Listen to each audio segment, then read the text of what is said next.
नमस्ते साथियों।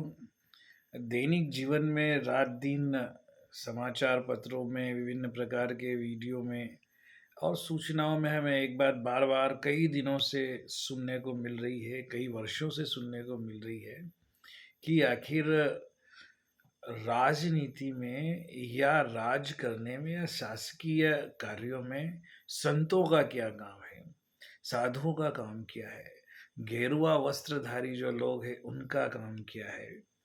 उनको सांसद नहीं बनना चाहिए, विधायक नहीं बनना चाहिए, राजनीति में नहीं होना चाहिए।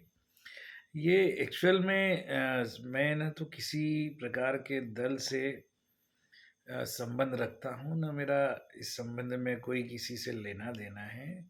लेकिन जो हमने देखा है, हमारे देश की जो संस्कृति रही है, परंपरा रही है, जो रामायण महाभारत और सतयुग से जो हम उदाहरण देखते आ रहे हैं, उसमें हमें ये स्पष्ट पता लगता है, हमारे इतिहास को देखें तो हमें पता लगता है कि हमारे देश में जब राजतंत्र रहा हो या गणतंत्र रहा हो या लोकतंत्र रहा हो, इस देश को मानव धर्म की संस्कृति के अनुरूप अगर सही दिशा देने का काम राज करने वालों को किसी ने दिया है, तो वो संतों ने ही दिया है।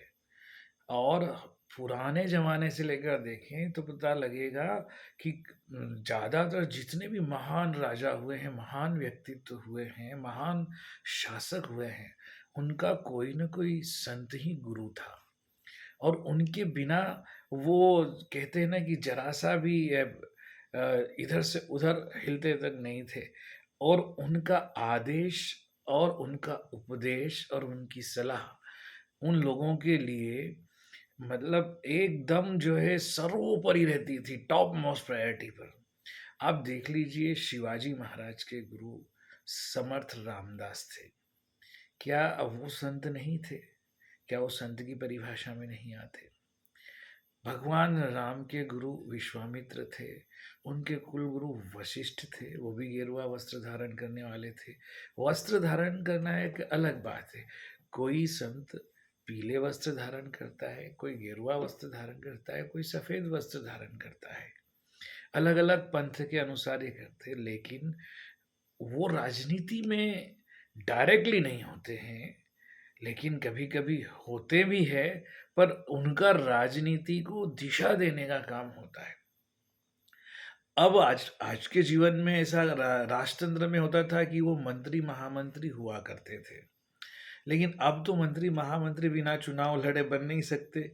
और देश के संविधान ने उनको ये अधिकार दिया है प्रत्येक को कि वो कैसा भी वस्त्र धारण करे, कैसा भी पंथ माने, और वो जीवन में चार हमारे जो आश्रम है, वो ब्रह्मचर्य में हो, वानप्रस्थी हो, गृहस्थी हो, सन्यासी हो, कोई भी हो, वो भारत का नागरिक है।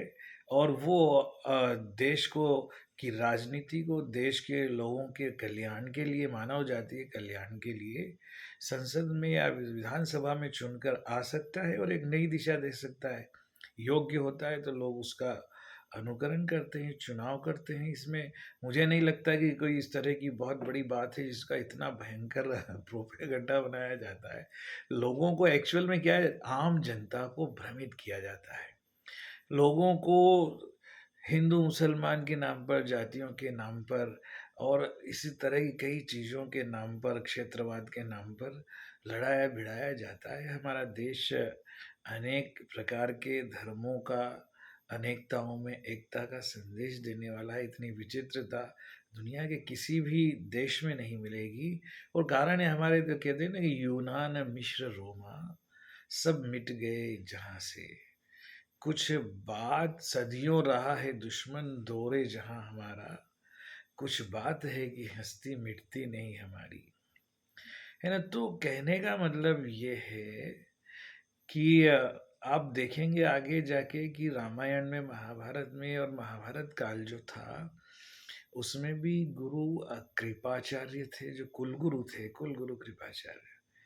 बाद में द्रोणाचार्य ने भी एक नई दिशा दी, सेनापति तक ये लोग रहे हैं महाभारत युद्ध में। नहीं तो बात बताइए कि संत का सेनापति का क्या काम? और आप ब्राह्मणों में देखेंगे जो क्षत्रिय जैसा काम करने वाले परशुराम जो है, उन्होंने तो कई बार अपने अपनी क्षमता के दम पर ये सिद्ध किया कि वो अनेक राजाओं को जो है उन्होंने उलट पलट के रख दिया। वो भी उन्होंने मानव कल्याण के लिए किया, अपने वचन के लिए किया। इस आप देखेंगे रामायण काल में ये सब थे, महाभारत काल से में थे। आज के हमारे इतिहास में देखें तो समर्थ गुरु रामदास का उदाहरण शिवाजी महाराज के उसमें मिलता है। महाराणा प्रताप के भी जो गुरु थे, वो भी एक प्रकार से संत आदमी ही थे। इवन बड़े-बड़े जितने भी राजा हुए हैं, आप देखेंगे ना कि चाणक्य अपने आप में गुरु तो था ही, लेकिन वो भी बहुत बड़ा संत था। संत की जो परिभाषा है, वो वही बात है कि जिस जो विचारों से उच्च हो, मानव कल्याण के लिए सबको अपने मतलब जिस राजा के साथ या जिस व्यक्ति के साथ है, वो उसके व्यक्तित्व, चरित्र निर्माण के साथ-साथ पूरे समाज को नई दिशा देने में सकारात्मक दृष्टिकोण रखता हो, न्याय का पक्ष लेता हो और जिसकी आचरण आज पवित्र हो, जो विचारों से उच्च हो। हम सब आम आदमी लोगों के से जो है बहुत ही ऊपर उठकर उसका अपनी इंद्रियों पर, अपने मन विचार पर, कर्म पर नियंत्रण होता है, इसीलिए वो हमसे ऊँचा होता है और संत होता है। तो संत होना, साधु होना और विचारों से ऐसा होना, चरित्र और व्यवहार से ऐसा होना, जीवन में के सबसे श्रेष्ठ और प्योरिटी का प्रमाण है। और ऐसा व्यक्ति जो होता है, मैं तो कहता हूँ कि ऐसे ही सारे व्यक्ति अगर राजनीति में आ जाए और देश को चलाने लगे, तो सही में भ्रष्टाचार खत्म हो जाएगा और देश जो है धरती का स्वर्ग कहा जाएगा। इसलिए मैं ये सब इसलिए क्यों कह रहा हूँ, ये वीडियो बनाने का मेरा इतना ही उद्देश्य था कि हमारी युवा पीढ़ी जो भी इस वीडियो को देखें, बहुत ज़्यादा लोग देखें नहीं, जितने भी देखें शेयर करें आपस में, तो विचार करें। कुछ अच्छी बात है तो सजेस्ट करें, कुछ गलत बात है तो भी सुझाव दे दें, ऐसा विनम्र मेरा आग्रह है। लेकिन भ्रमित ना हो किसी भी प्रकार से, अपने व्यवहार, अपने विचार पर दूसरों का नियंत्रण उनके कमेंट्स की वजह से नहीं होना चाहिए। हमारे अंदर की खुशी, अंदर की प्रसन्नता, हमारा स्वाभिमान, हमारा आत्मसम्मान, हमारी डिग्निटी हमारे हाथ में है और हमारा जीवन, इसका निर्णय हमारे हाथ में है। इसलिए कोई इस तरह से हमें प्रभावित नहीं कर सकता। बहुत-बहुत धन्यवाद। Thank you very much. नमस्ते।